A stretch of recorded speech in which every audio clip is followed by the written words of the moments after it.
Hi, today I will show you how to batch process raw files in 3D LUT Creator. I will also show you how you can use ready-made LUTs loaded from LUT Manager to grade raw files.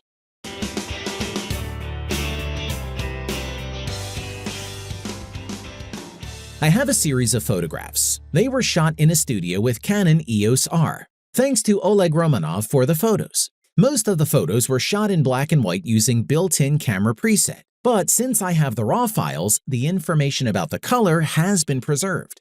Please note that the development settings you will specify in 3D LUT Creator will be applied during batch processing. That is, white balance and exposure will be the same for all batching photos. In my case, the white balance should be the same since it is a studio shoot. The last photo is darker than the others. I'll leave it as it is. Let's see how it will be processed with a LUT created for the whole series. So I'm going to 3D LUT Creator and load a photo which I will use to make a LUT for developing the whole series. The photo has been loaded. Technical development has been completed. Let me show you my settings for developing raw files.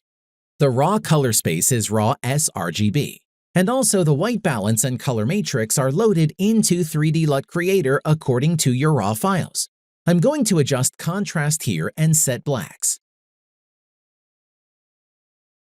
Let's raise the exposure a little and we are done. You can set the color in 3D LUT Creator or you can use ready-made LUTs. Let me show you how to do that. I will be loading grading LUTs to the external LUT section. If I turn on the external LUT, it will be applied before the development. It is the default setting. I need it to be applied after the development. To do this, I'm opening this drop-down list and selecting Output here. Now the external LUT will be applied at the very end of the color processing. I'm launching LUT Manager. I'm opening LUTs from the LUT Cloud. Let's choose something suitable here. In LUT Manager, I have previews for the original log.c file that looks like this. I've already developed it, raised the contrast, so the result will be different, because the LUTs that I'm going to use are not designed to work with logarithmic data. But still, you can roughly see from the preview what to expect from using this or that LUT. If I click on the LUT, it will be loaded into the program and it will overwrite all the settings, including my development. To prevent this, you need to hold Alt plus Shift keys and click on the LUT preview. Let's see what I have here.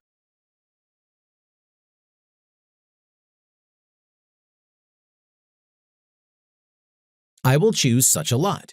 It is loaded into the external LUT section. Here is a photo without external LUT. Here is one with it. Let me remind you that it should be at the end of the entire processing pipeline. Okay, let's move on to batch processing. I'm selecting batch processing from the file menu.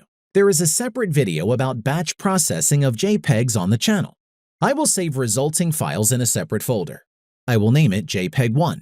I will choose the JPEG format for saving files. It only remains to specify the photos for batching. You can do this by clicking on Add Files button. I'll just drag them here from the folder. The checkbox Process with LUT should be on. I'm starting batch processing. The processing has been finished. Let's choose another LUT. Again, I will look for something interesting in the LUT Manager. I will choose such a LUT. Do not be afraid if after applying the LUT, your image seems too bright, oversaturated, or contrasty, as in my case. You can adjust the LUT blend to taste anytime. I would also add saturation here. I will do it on AB tab. I'm opening the batch processing window. I will change the folder name here and start batch processing. While it is running, let's see the resulting images after processing with the first LUT.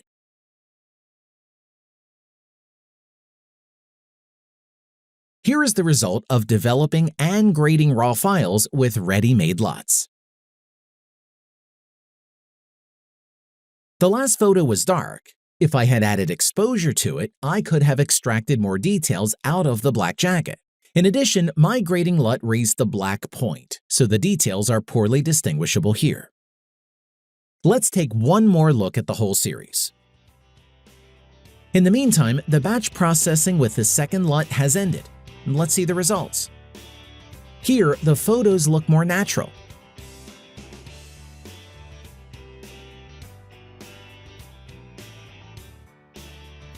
And this is how the underexposed photo looks like.